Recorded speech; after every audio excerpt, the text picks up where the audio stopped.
Chapter education സെന്ററിന്റെ online ക്ലാസ്സിലേക്ക് എല്ലാവർക്കും സ്വാഗതം. ഇന്ന് ഞാനിവിടെ പഠിപ്പിക്കുന്നത് 7ാം ക്ലാസ്സിലെ കുട്ടികൾക്ക് വേണ്ടി പുതിയൊരു ചാപ്റ്ററാണ് ഇക്കായി ദോ, അതായത് യൂണിറ്റ് 2. യൂണിറ്റിന്റെ പേരാണ് അൽമോൽ ഖസാന. അൻമോൽ ഖസാന. അൻമോൽ എന്ന് വെച്ചാൽ അമൂല്യമായ നിധി എന്നാണ്. ഖസാന എന്ന് വെച്ചാൽ നിധി, നിലവറ എന്നൊക്കെയാണ് മീനിങ്. അപ്പോൾ അൻമോൽ ഖസാന എന്ന് വെച്ചാൽ ഇവിടുത്തെ മീനിങ് അമൂല്യമായ നിധി എന്നാണ്. മക്കൾമാരെ, ഇപ്പൊ നമ്മുടെ സമൂഹത്തിൽ നമ്മൾ സാധാരണ കണ്ടുവരുന്നതാണ്, ഇന്നത്തെ ചുറ്റുപാടിൽ കണ്ടുവരുന്നതാണ്, പല ആളുകളും പല കുറ്റകൃത്യങ്ങളും ചെയ്യുന്നുണ്ട് അല്ലെ. ചെറുപ്പക്കാരായിട്ടുള്ള ആളുകൾ അല്ലെ, ചെറുപ്പക്കാരല്ലേ കൂടുതൽ കുറ്റകൃത്യങ്ങളും ചെയ്യുന്നത്. അവരെന്തിനു വേണ്ടി ഇതൊക്കെ ചെയ്യുന്നത്? അതെ, പൈസയ്ക്ക് വേണ്ടിയാണ് ചെയ്യുന്നത് അല്ലെ. അവർക്ക് അധ്വാനിച്ച് കാശുണ്ടാക്കാൻ മടിയായത് കാരണം അവരെന്ത് ചെയ്യും? അവര് കൊലയും അതേപോലെ കഞ്ചാവ് കച്ചവടം അങ്ങനെയൊക്കെ പറഞ്ഞ് മോശമായിട്ടുള്ള പ്രവൃത്തികളിലേക്ക് പോവുകയാണ് ചെയ്യുന്നത്. അവർക്ക് എങ്ങനെയെങ്കിലും പൈസ ഉണ്ടാക്കുക. പക്ഷെ അവരെങ്ങനെയാണ്? അധ്വാനിക്കുന്നില്ല. മണ്ണിൽ പണിയെടുത്ത്, കർഷകരെ പോലെ മണ്ണിൽ പണിയെടുത്ത് അവർക്ക് ആവശ്യമായിട്ടുള്ള പൈസ അവർ നേടിയെടുക്കുന്നില്ല അല്ലേ. അപ്പോൾ ഈ അൻമോൽ ഖസാന എന്ന് പറയുന്ന കഥയിലും ഇതേപോലെ ജോലി ചെയ്യാൻ മടിയുള്ള ചില ആളുകളില്ലേ, മടിയന്മാരായിട്ടുള്ള ലാലച്ച്, അതായത് മടിയരായിട്ടുള്ള ആളുകളുണ്ടല്ലോ. അപ്പം ഈ മടിയന്മാരുടെ ഒരു കഥ പറയുന്നതാണ് ഈ കഥയിലും. ഇതൊരു കഹാനിയാണ് കേട്ടോ. അപ്പൊ ഈ കഹാനിയിലും മടി പിടിച്ച് ജോലി ചെയ്യാൻ മടി കാരണം പക്ഷെ പൈസ ഉണ്ടാക്കാൻ വേണ്ടി ആഗ്രഹിക്കുന്ന ഒരാളുടെ കഥയാണ് പറയുന്നത്. 2 കഥാപാത്രങ്ങളാണ് ഇതിനകത്ത് പ്രധാനമായും ഉള്ളത്. ഈ കഥയിൽ 2 കഥാപാത്രങ്ങളാണ് ഉള്ളത്. ഓക്കെ, അപ്പൊ അവരുടെ കഥയാണ്. ആ 2 കഥാപാത്രങ്ങളുണ്ട്. അതിൽ ഒരാൾ വളരെ ജോലിയൊക്കെ ചെയ്യാൻ മടിയുള്ളതും അയാൾക്ക് എങ്ങനെയെങ്കിലും കൂടുതൽ പൈസ സമ്പാദിക്കണമെന്നുള്ള ഒരു അത്യാഗ്രഹവുമാണ് അല്ലെ. അപ്പൊ ആ അത്യാഗ്രഹിയായിട്ടുള്ള ഒരാളുടെ കഹാനിയാണ് ഈ കഹാനി എന്ന് പറയുന്നത്. അൻമോൽ ഖസാന എന്ന് പറയുന്ന കഹാനി. ഓക്കെ, നമുക്കിനി കഹാനിയിലേക്ക് കടക്കാം. നോക്കിക്കോളൂ, നിങ്ങളുടെ ടെക്സ്റ്റില് പേജ് നമ്പർ 24 ഒരു ചെറിയ ചിത്രം കൊടുത്തിട്ടുണ്ട്. ആണ്ടെ, ആ ചിത്രത്തിൽ കൊടുത്തേക്കുന്നത് നോക്കിയേ, എന്തിന്റെ ചിത്രമാണ്? അതെ അല്ലെ, ഒരു മരമാണ് കൊടുത്തേക്കുന്നത്. അതിന്റെ സമീപത്തായിട്ട് കുറച്ച് 2-3 ആൾക്കാർ നിൽക്കുന്നുണ്ട്. ആ മരത്തിൽ എന്തൊക്കെയാ പിടിച്ചു നിൽക്കുന്നത്? ഇലയുണ്ടല്ലേ. ഇലയോടൊപ്പം മറ്റെന്താണ് കാണാൻ കഴിയുന്നത്? അതെ, പൈസയാണ്. നോക്കിയേ, പൈസകൾ ഇങ്ങനെ പിടിച്ചു നിൽക്കുന്നതായിട്ടാണ് കാണുന്നത്. അത് മാത്രമല്ല, അതിന് താഴെ കണ്ട 2-3 പേര് നിന്ന് എന്ത് ചെയ്യും? കുറച്ച് പേര്, ഒരാൾ തോട്ടി കൊണ്ടെന്താണ് അത് പിച്ച് താഴോട്ട് ഇടുന്നത് അല്ലേ. ആ പൈസ അത് പിച്ച് താഴോട്ട് ഇടുകയാണ് ചെയ്യുന്നത്. ഇനി കുറച്ചു പേരോ അത് പിടിക്കാനായിട്ട് നിൽക്കുന്നത്, എങ്ങനെയെങ്കിലും ആ പൈസ എടുക്കുന്നതിന് വേണ്ടി സഞ്ചിയും കൊട്ടയുമായിട്ടൊക്കെ നിൽക്കുകയാണ് അല്ലേ. ഇനി അതിന്റെ ചുവട്ടിലായിട്ട് നോക്കിയേ, ആ മരത്തിന് താഴെയോ ഒരാൾ ഇങ്ങനെ ഇരുന്ന് വിശ്രമിക്കുന്നു. ഇതെല്ലാം കണ്ടുകൊണ്ട് വിശ്രമിക്കുന്നത് അല്ലേ. ഇനി നിങ്ങൾ നോക്കിക്കോളൂ, 2 ക്വസ്റ്റ്യൻ കൊടുത്തിട്ടുണ്ട് അതിന് തൊട്ട് താഴെയായിട്ട്. ചിത്രമേ ക്യാ ക്യാ ദിഖായി ദേ രഹേ ഹേ. ചിത്രത്തിൽ നിങ്ങൾ എന്തെല്ലാമാണ് കാണുന്നത്? അതെ, ആ കാണുന്ന കാര്യങ്ങൾ എന്തൊക്കെയാണ്? ഒരാള് പൈസ, അതായത് രൂപ താഴോട്ട് പിച്ചിടുന്നു. 2-3 പേര് ചേർന്ന് അത് ശേഖരിക്കാൻ വേണ്ടി തയ്യാറായിട്ട് നിൽക്കുന്നു. പിന്നെ മറ്റൊരാൾ അതിന്റെ ആ മരത്തിന് താഴെയായിട്ട് ഇതെല്ലാം കണ്ടുകൊണ്ട് റെസ്റ്റ് എടുക്കുന്നു അല്ലേ. ഇനി പേടുക്കോ നാം ദേ, ഈ മരത്തിന് ഒരു പേര് നൽകാനാണ്. നിങ്ങൾക്ക് ഇഷ്ടമുള്ള ഒരു പേര് ഈ മരത്തിന് നൽകിക്കോളൂ എന്നാണ് പറയുന്നത്. ഓക്കെ, അപ്പൊ ആ ചിത്രം കണ്ടിട്ട് നിങ്ങൾക്ക് എന്ത് മനസ്സിലായി? ഒരു അത്യാഗ്രഹിയായിട്ടുള്ള ആളുകളാണ് ഈ വട്ടം ചുറ്റി നിന്ന് ഈ പൈസ ഇങ്ങനെ എടുക്കുന്നതെന്ന് പറയാം അല്ലേ. പിന്നെയോ, അതുപോലും ചെയ്യാൻ വയ്യാതെ മടി പിടിച്ച് നിൽക്കുന്ന ഒരാളാണ് അതിന്റെ ചുവട്ടിലിരിക്കുന്നത് എന്ന് പറയാം അല്ലേ. അപ്പം മടി പിടിച്ചിരിക്കുന്ന സമൂഹത്തിലെ ആളുകളും അതേപോലെ അത്യാഗ്രഹിയായിട്ടുള്ള ആളുകളുമാണ് നമ്മളിപ്പോൾ ഈ ചിത്രത്തിൽ കാണാനായിട്ട് കഴിയുന്നത്. ഇനി നോക്കിക്കോളൂ, കഥ തുടങ്ങാം. നമുക്കിനി കഥ പഠിക്കാം. പേജ് നമ്പർ 25 കൊടുത്തിട്ടുണ്ട്. നോക്കിക്കോളൂ, ഇനി കഥ തുടങ്ങിയാണ്. किसी गांव में विक्रम नाम एक युवक रहा था. एक दिन बैठे बैठे वह सोचने लगा, मैं कैसे ढेर सारा धन कमाऊं और आराम से रहूं. उसने इधर उधर जाकर अपने कई मित्रों से जल्दी धन कमाने का उपाय पूछा, लेकिन कोई ठोस उपाय नहीं मिला. सुबह का समय था. विक्रम खेत से होकर जा रहा था. रास्ते में एक किसान से उसने जल्दी धन कमाने का उपाय पूछा. किसान ने विक्रम को बताया, गांव के उस पार कर एक सज्जन रहते हैं। उनका नाम है विश्वनाथ। शायद वे कोई आसान तरीका बता सकते हैं। विक्रम जल्दी जल्दी विश्वनाथ के घर की ओर चल पड़ा। उसने द्वार पर पहुंचकर विक्रम ने देखा कि द्वार खुला हुआ था और विश्वनाथ कमरे में बैठ रहे थे। विक्रम ने उन्हें प्रणाम किया और उनके सामने बैठ गया। നോക്കിക്കോളൂ, ചിത്രമേ क्या क्या देख सकते हैं. അതായത് നമ്മൾ ചിത്രത്തിൽ എന്താ കാണുന്നത്? അതാണ്ട് അവിടെ ഒരു ചിത്രം കണ്ടോ? ആ ചിത്രത്തിൽ എന്താ ഒരാള് എന്തൊക്കെയോ വെട്ടി പറക്കുന്നു അല്ലേ? ഒരു തൂമ്പയുമായിട്ടൊക്കെ നിന്ന് വെട്ടുന്നു. അത് അയാളുടെ കൃഷിസ്ഥലമായിരിക്കും. അയാൾ കൃഷി ചെയ്യാൻ വേണ്ടി ആ നിലം ഒരുക്കുകയായിരിക്കും. അതിന് തൊട്ട് സമീപത്തായിട്ട് മറ്റൊരാൾ നിൽക്കുന്നല്ലേ. അപ്പോൾ കഥ തുടങ്ങുന്നത് ഇങ്ങനെയാണ്. കിസി ഗാവ് മേ വിക്രം നാമക് ഏക് യുവക് रहता था. അതായത് ഒരു ഗ്രാമത്തില് വിക്രം എന്നു പേരുള്ള ഒരു യുവാവ് ഉണ്ടായിരുന്നു. ഒരു ഗ്രാമത്തില് വിക്രം എന്നു പേരുള്ള ഒരു യുവാവ് ഉണ്ടായിരുന്നു. एक दिन बैठे बैठे वह सोचने लगा मैं कैसे ढेर सारा धन कमाऊं. एक दिन ഒരു ദിവസം അയാൾ ഇങ്ങനെ ഇരുന്നു കൊണ്ട് ചിന്തിക്കുകയായിരുന്നു. സോച്ചനെ ലഗാന്ന് വെച്ചാൽ ചിന്തിക്കുക. അയാൾ ഇങ്ങനെ ചിന്തിക്കാൻ തുടങ്ങി. എന്ത് ചിന്തിച്ചു? मैं कैसे ढेर सारा धन कमाऊं. ഞാൻ എങ്ങനെയാണ് കൂടുതൽ പൈസ സമ്പാദിക്കുന്നത്. അയാൾ ഒരു ദിവസം തനിയെ ഇരുന്ന് ഇങ്ങനെ ചിന്തിക്കുകയാണ്. ഞാൻ എങ്ങനെ കൂടുതൽ പൈസ സമ്പാദിക്കും. ധൻ എന്ന് വെച്ചാൽ ധനം, ढेर എന്ന് വെച്ചാൽ കൂടുതൽ, അധികം. അതേപോലെ കൈസ എങ്ങനെ, മേം എന്ന് വെച്ചാൽ ഞാൻ എങ്ങനെയാണ് കൂടുതൽ പൈസ സമ്പാദിക്കുന്നത്. ഓർ ആരാം സേ രഹും, ഇനി എങ്ങനെ സുഖമായിട്ട് ജീവിക്കും. ഞാൻ കൂടുതൽ പൈസ സമ്പാദിച്ച് ഞാൻ എങ്ങനെയാണ് സുഖമായി ജീവിക്കുക. उसने इधर उधर जाकर अपने कई मित्रों से जल्दी धन कमाने का उपाय पूछा. उसने इधर उधर जाकर, അയാൾ അങ്ങോട്ടും ഇങ്ങോട്ടും ഒക്കെ പോയിട്ട്, ഇതർ എന്ന് വെച്ചാൽ ഇവിടെ, ഉദർ എന്ന് വെച്ചാൽ അവിടെ, അവിടെ ഇവിടെയായിട്ട് നടന്നിട്ട് अपने कई मित्रों से जल्दी धन कमाने का उपाय पूछा. തന്റെ ധാരാളം സുഹൃത്തുക്കളോട്, മിത്രം എന്ന് വെച്ചാൽ സുഹൃത്തുക്കളോട് പെട്ടെന്ന് എങ്ങനെയാണ് പൈസ സമ്പാദിക്കുക എന്നുള്ള മാർഗം ചോദിച്ചു. അയാൾ അവിടെ ഇവിടെയൊക്കെ പോയി അയാളുടെ സുഹൃത്തുക്കളോട് അയാൾ എന്ത് ചെയ്തു? എങ്ങനെയാണ് കൂടുതൽ പൈസ സമ്പാദിക്കുക എന്ന് ചോദിച്ചു. ലേക്കിൻ കോയി ഠോസ് ഉപായ് നഹീ മില. എന്നാൽ എവിടെ നിന്നും യാതൊരു മാർഗവും കിട്ടിയില്ല. അയാൾക്ക് ഒരു മാർഗവും കിട്ടിയില്ല. ആരും ഒന്നും പറഞ്ഞു കൊടുത്തതുമില്ല. എങ്ങനെ പൈസ സമ്പാദിക്കും എന്നുള്ള മാർഗം ആരിൽ നിന്നും അയാൾക്ക് കിട്ടിയിരുന്നില്ല. സുബഹ കാ സമേത വിക്രം ഖേത് സേ ഹോക്കർ ജാ രഹാ താ. സുബഹ കാ സമേത, രാവിലെയായി, നേരം വെളുത്തു. എപ്പോഴോ വിക്രം ഖേത് സേ ഹോക്കർ ജാ രഹാ താ. വിക്രം ഖേത്ത് എന്ന് വെച്ചാൽ വയൽ, വയലിനടുത്തുകൂടി പോവുകയായിരുന്നു. വിക്രം എന്ത് ചെയ്യണം? രാവിലെ വയലിനടുത്തുകൂടി ഇങ്ങനെ നടന്നു പോവുകയായിരുന്നു. രാസ്തേ മേ ഏക് കിസാൻ സേ ഉസ്നെ ജൽദി ധൻ കമാനെ കാ ഉപായ് പൂച്ച. രാസ്തേ മേ, രാസ്ത എന്ന് വെച്ചാൽ വഴി എന്നാണ് മീനിങ്. വഴിയില് ഏക് കിസാൻ സേ, ഒരു കർഷകൻ നിന്നും, ഉസ്നെ ജൽദി ധൻ കമാനെ കാ ഉപായ് പൂച്ച. അയാള് ഒരു കർഷകനോട് എന്ത് ചെയ്തു? പെട്ടെന്ന് പൈസ സമ്പാദിക്കുന്നതിനെ പറ്റി ചോദിച്ചു. എങ്ങനെ പൈസ സമ്പാദിക്കാം, എങ്ങനെ പെട്ടെന്ന് പൈസ സമ്പാദിക്കാമെന്ന് അയാൾ ആരോട് ചോദിച്ചു?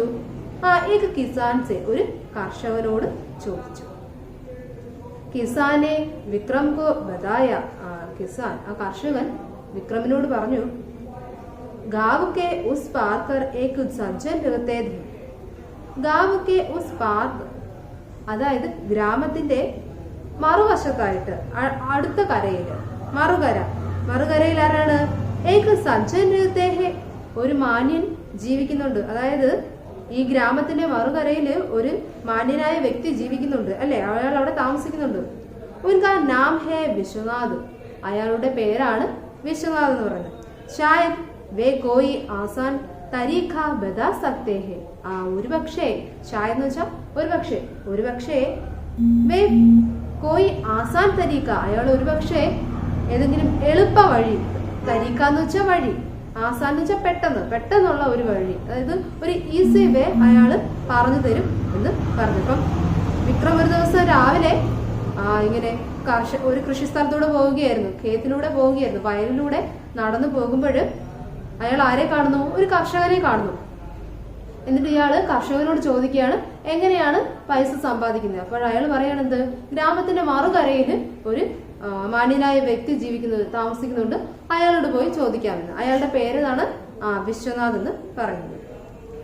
വിക്രം ജൽദി ജൽദി വിശ്വനാഥ് കെ ഘർ കി ഓർ ചൽ പടാ. വിക്രം പെട്ടെന്ന് എന്ത് ചെയ്തു? ജൽദി ജൽദി വെച്ചാൽ പെട്ടെന്ന് അയാള് വിശ്വനാഥ് കെ ഘർ കി ഓർ ചലാ പടാ. വിശ്വനാഥിന്റെ വീട്ടിലേക്ക് നടന്നുപോയി. उसने द्वार पर पहुंचकर विक्रम ने देखा कि द्वार खुला हुआ था. उसने द्वार पर पहुंचकर അയാൾ ആ വീടിന്റെ വാതിൽക്കലെത്തി. അവിടെ എത്തിയപ്പോഴോ, ദ്വാർ എന്ന് വെച്ചാൽ വാതിൽ, അതിന്റെ വാതിലിൽ എത്തിയപ്പോഴോ വിക്രമിനെ ദേക്കാക്കി ദ്വാർ ഖുലാ ഹുവാ ഥാ. അയാൾ ആ വാതിലിലെത്തിയപ്പോൾ ആ വാതിൽ തുറന്നു കിടക്കുകയായിരുന്നു. അയാൾക്ക് അതാണ് കാണാനായിട്ട് കഴിഞ്ഞത്. ആർക്ക്? വിക്രമിന് അല്ലേ. ഓർ വിശ്വനാഥ് കമരമേ ബൈഠ രഹേ थे. എന്നിട്ടോ വിശ്വനാഥൻ ആ കമര എന്ന് വെച്ചാൽ മുറിയിൽ ഇങ്ങനെ ഇരിക്കുന്നതായിട്ട് കണ്ടു. വിക്രമിനെ ഉനെ പ്രണാം കിയ ഓർ ഉൻകെ സാമനെ ബൈഠ ഗയാ. വിക്രമിനെ ഉനെ പ്രണാം കിയ. വിക്രം എന്ത് ചെയ്തു? അയാളെ നമസ്കരിച്ചു, പ്രണാമം ചെയ്തു. അതായത് നമസ്കരിച്ചു, കണ്ട ഉടനെ നമസ്കാരമൊക്കെ പറഞ്ഞു. ഓർ ഉൻകെ സാമനെ ബൈഠ ഗയ. എന്നിട്ട് അയാളുടെ സമീപത്തേക്ക് ഇരുന്നു. ഓക്കെ, അപ്പൊ അത്രയും ഭാഗത്ത് എന്തായിരുന്നു പറഞ്ഞിരുന്നത്? അതായത് ഒരു ഗ്രാമത്തില് വിക്രം എന്നു പേരായ ഒരു ഒരു യുവാവ് ഉണ്ടായിരുന്നു. അവര് കൂടുതൽ പൈസ സമ്പാദിക്കാൻ ആഗ്രഹമായിരുന്നു, എന്നിട്ട് സുഖമായി ജീവിക്കാനായിരുന്നു ആഗ്രഹം. അങ്ങനെ അയാൾ എന്ത് ചെയ്തു? അവിടെ ഇവിടെയൊക്കെ നടന്ന് തന്റെ സുഹൃത്തുക്കളോടൊക്കെ എങ്ങനെ പൈസ സമ്പാദിക്കാമെന്ന് ചോദിച്ചു. പിന്നീട് അയാൾക്ക് എന്ത് സംഭവിച്ചു? ആരുടെ അടുത്ത് നിന്നും അതിനൊരു മറുപടിയും അയാൾക്ക് കിട്ടിയില്ല. ഒരു ദിവസം അയാൾ എന്ത് ചെയ്തു? രാവിലെ തന്റെ വയലിനടുത്ത് ഒരു കർഷകനെ കാണുകയും അയാളോട് ചോദിക്കുകയും ചെയ്തു എങ്ങനെയാണ് പൈസ സമ്പാദിക്കുന്നത്. അപ്പൊ കർഷകൻ പറഞ്ഞു, ഗ്രാമത്തിന്റെ മറുകരയിൽ ആരുണ്ട്? ഒരു മാന്യനായ വ്യക്തിയുണ്ട്, അയാളോട് പോയി ചോദിക്കാൻ പറഞ്ഞു. പെട്ടെന്ന് തന്നെ നമ്മുടെ വിക്രം എന്ത് ചെയ്തു? അയാളുടെ വീട്ടിലേക്ക് പോയി അല്ലെ. വിശ്വനാഥൻ എന്നാണ് ആ മാന്യനായ വ്യക്തിയുടെ പേര്. അയാളുടെ വീട്ടിലേക്ക് പോവുകയും അവിടെ ചെന്ന് എന്ത് ചെയ്തു? അവിടെ ചെന്നപ്പോഴെന്താ കണ്ടത്? വാതിൽ തുറന്നു കിടക്കുന്നു. ഇനി ഇയാൾ പെട്ടെന്ന് ചെന്ന് അയാളുടെ മുറിയിലേക്ക് കയറുകയും അവിടെ അയാളെ കണ്ട് പ്രണാമം ചെയ്യുകയും അയാളെ നമസ്കരിക്കുകയും പിന്നീട് അയാളുടെ അടുത്തിരിക്കുകയും ചെയ്തു. ഓക്കെ, അപ്പൊ അത്രയും മനസ്സിലായല്ലോ. ഇനി അടുത്ത ഭാഗം നോക്കിയേ. जैसे ही विश्वनाथ ने आंखें खोली, विक्रम ने अपने मन की बात कही. मैं बहुत गरीब हूँ, आप मुझे जल्दी धन कमाने का कोई उपाय बताइए. तुम वसंत नगर जाओ, वहाँ एक आदमी 20,000 रुपये में मनुष्य की आंखें खरीदता है. तुम अपनी आंखें बेच दो. विक्रम को आश्चर्य हुआ. അപ്പോ ഉടൻ തന്നെ അയാൾ എന്ത് ചെയ്തു? ആ വാതിലിലേക്ക് അടുത്തേക്ക് ചെല്ലുകയും വീടിനുള്ളിൽ കയറി ഇരിക്കുകയും ചെയ്തു അല്ലെ. എന്നിട്ട് അയാൾ പെട്ടെന്ന് തന്നെ നമ്മളുടെ വിശ്വനാഥിനോട് ചോദിക്കുകയാണ്, ജैसे ही विश्वनाथ ने आंखें खोली, विक्रम ने अपने मन की बात कही. വിശ്വനാഥൻ തന്റെ കണ്ണുകൾ തുറന്ന് നോക്കിയപ്പോൾ വിക്രം എന്ത് ചെയ്തു? തന്റെ മനസ്സിലുള്ള കാര്യം അങ്ങോട്ട് ചോദിച്ചു. അയാളുടെ മനസ്സിൽ എന്തായിരുന്നു ഉണ്ടായിരുന്നത്? എങ്ങനെ പെട്ടെന്ന് പൈസ സമ്പാദിക്കാം എന്നുള്ള ഒരു ചോദ്യമായിരുന്നു അല്ലെ. അപ്പോൾ നമ്മളുടെ വിക്രം ചോദിക്കുകയാണ്, मैं बहुत गरीब हूँ, आप मुझे जल्दी धन कमाने का कोई उपाय बताइए. मैं बहुत गरीब हूँ, ഞാൻ വളരെ പാവപ്പെട്ടവനാണ്. आप मुझे जल्दी धन कमाने का कोई उपाय बताइए. താങ്കൾ എനിക്ക് പെട്ടെന്ന് പൈസ സമ്പാദിക്കാൻ കുറച്ച് മാർഗം പറഞ്ഞു തരൂ. ഞാൻ വളരെ പാവപ്പെട്ട ഒരു വീട്ടിലെ, എനിക്ക് എന്താ കുറച്ച് പൈസ സമ്പാദിക്കുന്നതിന് വേണ്ടി താങ്കൾ ഒരു മാർഗം പറഞ്ഞു തരുമോ? तुम वसंत नगर जाओ, वहाँ एक आदमी 20,000 रुपये में मनुष्य की आंखें खरीदता है. അപ്പൊ നമ്മുടെ വിശ്വനാഥ് പറയുകയാണ്, തും വസന്ത് നഗർ ജാവോ, നീ വസന്ത നഗറിലേക്ക് പോകും. വസന്ത് എന്ന് പറഞ്ഞ ഒരു ഗ്രാമത്തിന്റെ പേരാണ്. ആ നഗരത്തിലേക്ക് പോകും. ആ ഗ്രാമത്തിന്റെ പേരാണ്. ഓക്കെ, നീ ആ നഗരത്തിലേക്ക് നീ പോകൂ. തും വസന്ത് നഗർ ജാവോ, നീ വസന്ത് നഗർ എന്ന് പറയുന്ന ആ സ്ഥലത്തേക്ക് ചെല്ലും. वहाँ एक आदमी 20,000 रुपये में मनुष्य की आंखें खरीदता है. वहाँ एक आदमी, അവിടെ ഒരു മനുഷ്യൻ 20,000 रुपये में 20,000 രൂപയില് മനുഷ്യക്ക് ആംഖേം ഖരീദത്താഹെ, മനുഷ്യന്റെ കണ്ണുകൾ വാങ്ങുന്നുണ്ട്. നീ വസന്ത നഗറിലേക്ക് പോകൂ. അവിടെ ഒരു മനുഷ്യൻ എന്താണ് അവിടെ ഒരാളുണ്ട്, അയാൾ എന്ത് ചെയ്യുകയാണ്, 20,000 രൂപയ്ക്ക് മനുഷ്യന്റെ കണ്ണുകൾ വാങ്ങിക്കുന്നുണ്ട്. നീ അതുകൊണ്ട് അവിടേക്ക് പോകൂ. തും അപ്നി ആകെ ബേച്ചതോ, നീ നിന്റെ കണ്ണുകൾ വിൽക്കൂ. വിക്രം കോ ആശ്ചര്യ ഹുവ. ഇത് കേട്ടപ്പോഴത്തേക്കും വിക്രമിന് ആശ്ചര്യം തോന്നി. അതായത് എങ്ങനെ പെട്ടെന്ന് പൈസ സമ്പാദിക്കാം എന്ന് പറഞ്ഞുകൊണ്ടാണ് വിക്രം നമ്മുടെ വിശ്വനാഥിന്റെ അടുത്തേക്ക് എത്തുന്നത്. അപ്പൊ വിശ്വനാഥ് എന്താ പറയുന്നത്, നീ വസന്ത നഗറിലേക്ക് പോകും. അവിടെ എന്തുണ്ട്, ഒരു മനുഷ്യനുണ്ട്, അയാള് മനുഷ്യരുടെ കണ്ണുകൾ 20,000 രൂപയ്ക്ക് വാങ്ങിക്കുന്നുണ്ട്. നീ നിന്റെ കണ്ണുകൾ അവിടെ കൊണ്ടുപോയി വിൽക്കൂ എന്ന് പറഞ്ഞത് കേട്ടപ്പോഴത്തേക്കും നമ്മളുടെ വിക്രമിന് ആശ്ചര്യം തോന്നി. अपनी आंख बेचा दूं फिर मैं देखूंगा कैसे. ഇനി പറയുകയാണ്, अपनी आंख बेचा दूं फिर मैं देखूंगा कैसे. ഇത് കേട്ടോടനെ നമ്മുടെ വിക്രം പറയാണ്, ഞാൻ എന്റെ കണ്ണുകൾ വിൽക്കുകയാണെങ്കിൽ फिर मैं देखूंगा कैसे, പിന്നീട് ഞാൻ എങ്ങനെ കണ്ണുകൊണ്ട് കാണും.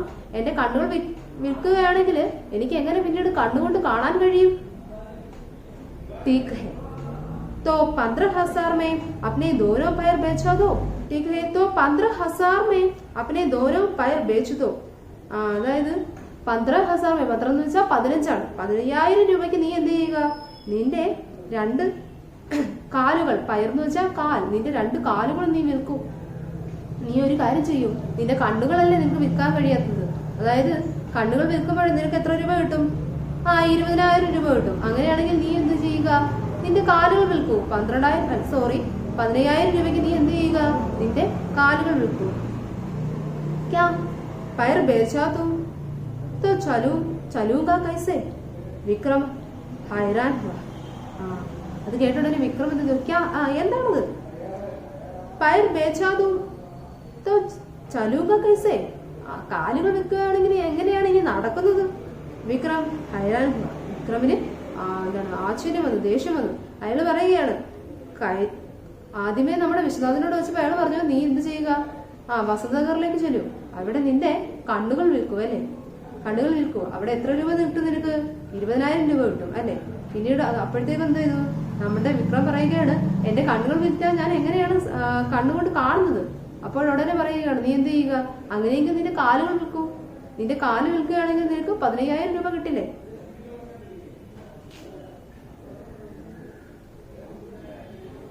तो 25,000 में अपने दोनों हाथ बेचा दो. अपने हाथों के बिना मैं काम कैसे करूंगा. അപ്പൊ ഉടനെ പറയുകയാണ്, അങ്ങനെയാണെങ്കിൽ നീ എന്ത് ചെയ്യുക, तो 25,000 में अपने दोनों हाथ बेचा दो. അങ്ങനെയെങ്കിൽ നീ എന്ത് ചെയ്യുക, 25 എന്ന് വെച്ചാൽ 25,000 രൂപയ്ക്ക് നീ എന്ത് ചെയ്യുക, നിന്റെ കൈകൾ 2 വിൽക്കൂ. अपने हाथों बिना मैं काम कैसे करूंगा. എന്റെ കൈകളില്ലെങ്കിൽ ഞാൻ എന്റെ ജോലി എങ്ങനെ ചെയ്യും. അപ്പൊ ഉടനെ വിക്രം ചോദിക്കുകയാണ്, എന്റെ കൈകളില്ലെങ്കിൽ ഞാൻ എങ്ങനെ എന്റെ ജോലികൾ ചെയ്യും. ആദ്യം കണ്ണ് വിൽക്കാൻ പറഞ്ഞു, അപ്പൊ പറഞ്ഞു കണ്ണില്ലെങ്കിൽ ഞാൻ പിന്നീട് എങ്ങനെ കാണുന്നത് അല്ലെ. അപ്പൊ പറയാം, എങ്കിലും ഒരു കാര്യം ചെയ്യും, നിന്റെ കാലുകൾ വിൽക്കൂ എന്ന് പറഞ്ഞു അല്ലെ. അപ്പം കാലില്ലെങ്കിൽ ഞാൻ എങ്ങനെ നടക്കും. അപ്പോൾ പറയാണ്, എങ്കിലും ഒരു കാര്യം ചെയ്യും, 25,000 രൂപയ്ക്ക് നീ നിന്റെ കൈകൾ 2 വിൽക്കൂ എന്ന് പറയാം. അപ്പം ഉടനെ പറയുകയാണ്, കൈകൾ വിറ്റാൽ ഞാൻ എങ്ങനെ എന്റെ ജോലി ചെയ്യുമെന്ന്. अपने हाथों के बिना मैं काम कैसे करूंगा. എന്റെ കൈകളില്ലാതെ ഞാൻ ജോലി എങ്ങനെ ചെയ്യും. काम എന്ന് വെച്ചാൽ ജോലി, ഞാൻ എന്റെ ജോലി എങ്ങനെ ചെയ്യും. तो तुम अपना पूरा शरीर की बेचा दो, तुम्हें 1,00,000 रुपया मिलेगा. അപ്പോഴുടനെ നമ്മുടെ വിശ്വനാഥ് ഇതെല്ലാം കേട്ടിട്ട് ഉടനെ പറയുകയാണ്, तो तुम अपना पूरा शरीर की बेचा दो. അങ്ങനെയെങ്കിൽ നീ ഒരു കാര്യം ചെയ്യും, നിന്റെ ശരീരം മൊത്തത്തിൽ അങ്ങ് വിൽക്കും. तुम्हें 1,00,000 रुपया मिलेगा. നിനക്ക് 1 കോടി രൂപ കിട്ടും. നീ 1,00,000 എന്ന് വെച്ചാൽ 1 കോടി അല്ലെ, 1 കോടി രൂപ കിട്ടും. നീ അങ്ങനെയെങ്കിൽ എന്ത് ചെയ്യുക, നിന്റെ ശരീരം മൊത്തത്തിൽ വെക്കും, നിനക്ക് 1 കോടി രൂപ കിട്ടും. എന്നിട്ടോ പിന്നീട് വിശ്വനാഥ് പറയുകയാണ്, विश्वनाथ की बातें सुनकर विक्रम ने क्रोध और दुख के साथ कहा, नहीं नहीं, 1 करोड़ रुपया मिलने पर भी मैं ऐसा नहीं करूंगा. ഇത് കേട്ട ഉടനെ വിശ്വനാഥ് की बातें सुनकर, വിശ്വനാഥിന്റെ വാക്കുകൾ കേട്ടിട്ട് വിക്രം ने क्रोध और दुख के साथ कहा. വിക്രമിന് ദേഷ്യവും അതേപോലെ ക്രോധം എന്ന് വെച്ചാൽ ദേഷ്യം, ക്രോധവും അതേപോലെ ദുഃഖവും കൊണ്ട് അവൻ പറയുകയാണ്, नहीं नहीं, ഇല്ലില്ല, 1 करोड़ रुपया मिलने पर भी मैं ऐसे नहीं करूंगा. 1 കോടി രൂപ കിട്ടിയാൽ പോലും ഞാൻ അങ്ങനെ ചെയ്യില്ല. 1 കോടി രൂപ കിട്ടിയാൽ പോലും ഞാൻ എന്റെ ശരീരം വിൽക്കില്ല അല്ലെ. വിശ്വനാഥനെ മുസ്കുരാക്കർ സംശയ, അരേ ഭായ് अपने शरीर को इतना मूल्यवान समझते तो तुम गरीब कैसे हो? जाओ, तुम्हारा शरीर ही एक अनमोल खजाना है, इसका उपयोग करो. വിക്രം की आंखें खुल गई. അപ്പോഴുടനെ ഇത് കേട്ട ഉടനെ പറയുകയാണ്, അതായത് നമ്മുടെ വിശ്വനാഥ് പറയും, നീ നിന്റെ കണ്ണുകൾ വിൽക്കൂ. അപ്പോൾ പറയില്ല, കണ്ണ് വിൽക്കില്ല, എനിക്ക് കാണാൻ കഴിയില്ല. അപ്പൊ പറയെങ്കിൽ ഒരു കാര്യം ചെയ്യും, നിന്റെ കാലുകൾ നീ വിൽക്കും. അപ്പോഴും പറയും എന്താ, ഇല്ല, കാലുകൾ വിൽക്കില്ല, അല്ലെ, എനിക്ക് നടക്കാൻ കഴിയില്ല. അങ്ങനെയെങ്കിൽ നീ നിന്റെ കൈകൾ വിൽക്കും. അതിനെ പറയും, ഇല്ല, എന്താണ്, എനിക്ക് കൈകൊണ്ട് ജോലി ചെയ്യണം. അപ്പോൾ പറയും, അങ്ങനെയെങ്കിൽ നീ എന്ത് ചെയ്യുക, നിന്റെ ശരീരം മൊത്തത്തിൽ വിൽക്കും. അപ്പോൾ നിനക്ക് 1 കോടി രൂപ കിട്ടും, അല്ലേ. അപ്പോൾ ഉടനെ നമ്മുടെ വിക്രം പറയും, ഇല്ല, എത്ര രൂപ കിട്ടിയാലും 1 കോടി രൂപ കിട്ടിയാൽ പോലും ഞാൻ എന്റെ ശരീരം വിൽക്കില്ല എന്നല്ലേ. അപ്പോൾ നമ്മുടെ വിശ്വനാഥ് ചിരിച്ചുകൊണ്ട് പറയുകയാണ്. വിശ്വനാഥനെ മുസ്കുരാക്കർ സംശയ. വിശ്വനാഥൻ ചിരിച്ചുകൊണ്ട് മനസ്സിലാക്കി കൊടുത്തു. അരേ ഭായ്, അല്ലയോ സഹോദര, अपने शरीर को इतना मूल्यवान समझते तो तुम गरीब कैसे हो? ആ, നിന്റെ ശരീരത്തിന് ഇത്രയും മൂല്യമുണ്ടെങ്കിൽ പിന്നെ നീ എങ്ങനെയാണ് പാവപ്പെട്ടവനായി മാറുന്നത്? तो तुम गरीब कैसे हो? ഗരീബ് എന്ന് വെച്ചാൽ പാവപ്പെട്ടവൻ. നീ എങ്ങനെയാണ് പാവപ്പെട്ടവനായി മാറുന്നത്? നിന്റെ ശരീരത്തിന് ഇത്രയും മൂല്യമുണ്ടെങ്കിൽ നീ എങ്ങനെ ഒരു പാവപ്പെട്ട പട്ടിണിക്കാരനായിട്ട് മാറും, അല്ലെ. ജാവോ, ആ പോകൂ. എന്നിട്ടോ, തുമാരാ ശരീര ഹി ഏക് അൻമോൽ ഖസാനാ ഹെ. നിന്റെ ശരീരം എന്ന് പറയുന്നത് ഒരു അമൂല്യമായ നിധിയാണ്. ആ പോകൂ, നിന്റെ ശരീരം എന്ന് പറയുന്നത് ഒരു അമൂല്യമായ നിധിയാണ്. ഇസ്ക ഉപയോഗ കരോ, ഇതിനെ പ്രയോജനപ്പെടുത്തൂ. വിക്രം കി ആഖേ ഖുൽ ഗയി. വിക്രമിന്റെ കണ്ണുകൾ തുറന്നു. അതെ, നമ്മുടെ വിശ്വനാഥൻ അത്രയും പറഞ്ഞു കഴിഞ്ഞപ്പോഴത്തേക്ക് വിക്രമിന്റെ കണ്ണുകൾ തുറന്നു, അല്ലെ. അപ്പൊ വിക്രമനോട് നമ്മുടെ വിശ്വനാഥൻ പറയുകയാണ്, നിന്റെ ശരീരത്തിന് ഇത്രയും മൂല്യമുണ്ടെങ്കിൽ നീ എന്ത് ചെയ്യുക, നീ പോകൂ, നീ പെട്ടെന്ന് തന്നെ ചെന്ന് നിന്റെ പ്രവർത്തനങ്ങൾ ചെയ്യൂ, അല്ലെ. നിന്റെ ശരീരം എന്ന് പറയുന്നത് ഏക്ക് അമൂല്യ ഖസാനാ ഹെ, ഏക്ക് അൻമോൽ ഖസാനാ ഹെ, ഒരു അമൂല്യമായ നിധിയാണ്. അതുകൊണ്ട് നീ എന്ത് ചെയ്യുക, ഇസ്ക ഉപയോഗിക്കരോ, ഇതിനെ ഉപയോഗിക്കും, നിന്റെ ശരീരത്തിനെ ഉപയോഗിക്കും. തന്റെ ശരീരത്തിനെ ഉപയോഗിക്കാൻ എന്താ പറയുന്നത്, ജോലി എടുക്കുക, അല്ലെ, പണി ചെയ്ത് സമ്പാദിക്കൂ എന്നാണ് പറയുന്നത്. വിക്രം കി ആഖേ ഖുൽ ഗയി. വിക്രമിന്റെ കണ്ണുകൾ തുറന്നു. ഓക്കെ, അപ്പൊ നമ്മുടെ കഹാനി അവസാനിച്ചിരിക്കുകയാണ്. നമ്മുടെ കഹാനിയിൽ എന്തൊക്കെയാണ് പറഞ്ഞത്? നമ്മുടെ കഹാനി അവസാനിച്ചിരിക്കുകയാണ്. അതായത് ജോലിയൊന്നും ചെയ്യാതെ മടി പിടിച്ചിരിക്കുന്ന ഒരാളെ മുന്നോട്ട് കൊണ്ടുവരികയാണ്, അല്ലെ. ഈ കഹാനിയിലൂടെ അങ്ങനെയല്ലേ ചെയ്തത്. നമ്മുടെ ശരീരത്തിൽ, നമ്മുടെ അവയവങ്ങൾക്കൊക്കെ, നമ്മുടെ കൈയും കാലും ഒക്കെ നമുക്ക് ജോലി ചെയ്യാനാവുമെങ്കിൽ നമ്മൾ എന്ത് ചെയ്യുക, നമ്മൾ ജോലി ചെയ്യുക. അല്ലാതെ ഒരിടത്ത് ഇരുന്നു കൊണ്ട് നമ്മൾ വെറുതെ ഭക്ഷണം കഴിച്ച് നമ്മുടെ പൈസകളുള്ളത് എന്താ സമ്പാദിച്ചേക്കുന്ന സമ്പാദ്യം മൊത്തത്തിൽ എന്താ നശിപ്പിക്കാതിരിക്കുക, അല്ലേ. അപ്പൊ ഈ കഹാനിയിലും അത്തരം ഒരു മെസ്സേജ് അല്ലേ നമുക്ക് മനസ്സിലാവുന്നത്. നമ്മളുടെ ശരീരത്തിലൊക്കെ അമൂല്യമായ എന്താണ് നിധിയാണ്. നമ്മുടെ ശരീരം എന്ന് പറയുന്നത് ഒരു അമൂല്യമായ നിധിയാണ്. നമ്മൾ അതെന്ത് ചെയ്യുക, പ്രയോജനപ്പെടുത്തുക. ഓക്കെ, നമുക്ക് നമ്മുടെ തലച്ചോറിന് എന്താണ് ആവശ്യത്തിന് ബുദ്ധിയുണ്ട്. നമ്മൾ എന്ത് ചെയ്യുക, നമ്മുടെ തല പ്രയോഗിക്കുക. എങ്ങനെ, നിങ്ങൾ കുട്ടികളാകുന്ന നിങ്ങൾ എങ്ങനെയാ ചെയ്യുന്നത്, നിങ്ങളുടെ തല പ്രയോഗിക്കുന്നത് എങ്ങനെയാ, നിങ്ങളുടെ തലച്ചോറ് പ്രവർത്തിക്കുന്നത് എങ്ങനെയാ, പഠിത്തത്തിലൂടെ, അല്ലേ. അപ്പം പഠിക്കുക.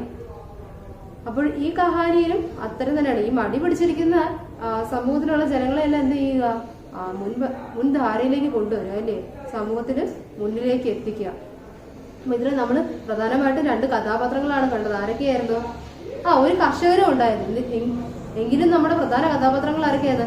വിക്രം ഓർ വിശ്വനാഥ്, അല്ലെ. വിക്രം എന്ന് പറയുന്ന ഒരു യുവാവും അതേപോലെ വിശ്വനാഥ് എന്ന് പറയുന്ന ഒരാളുമാണ്, അല്ലെ. ഇവർ 2 പേരുമാണ് ഉള്ളതല്ലേ. അപ്പൊ ഇവര് 2 പേരെ വെച്ചുകൊണ്ടാണ് ഈ കഥ തുടങ്ങുന്നതും അവസാനിക്കുന്നത്. അപ്പൊ മടി പിടിച്ചിരുന്ന വിക്രമിനെ ജോലിയിലേക്ക്, അല്ലെ, ജോലിയിലേക്ക് എത്തിക്കുന്നതിന് വേണ്ടിയാണ് നമ്മൾ ആര് ശ്രമിച്ചത്, നമ്മുടെ വിശ്വനാഥ് ശ്രമിച്ചത്. ഓക്കെ, അപ്പൊ നിങ്ങൾക്ക് ഈ കഹാനി ഇഷ്ടപ്പെട്ടല്ലോ. വളരെ നല്ല കഹാനിയല്ലേ, അല്ലെ. അതായത് മടിയന്മാരായിട്ടുള്ള എല്ലാവരും എന്ത് ചെയ്യുക, മടിയൊക്കെ മാറ്റി വെച്ചിട്ട് മുന്നിലേക്ക് എത്തുക.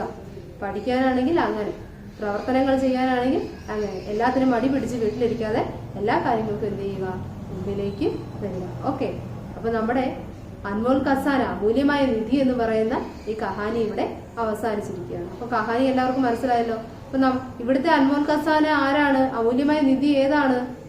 ആരാ? നമ്മുടെ വിക്രമിന്റെ ശരീരമാണല്ലേ. ഓക്കെ, അപ്പൊ നമുക്ക് ഇന്നത്തെ കഹാനി അവസാനിപ്പിക്കാമല്ലോ. നമസ്കാരം. നമ്മുടെ കഹാനി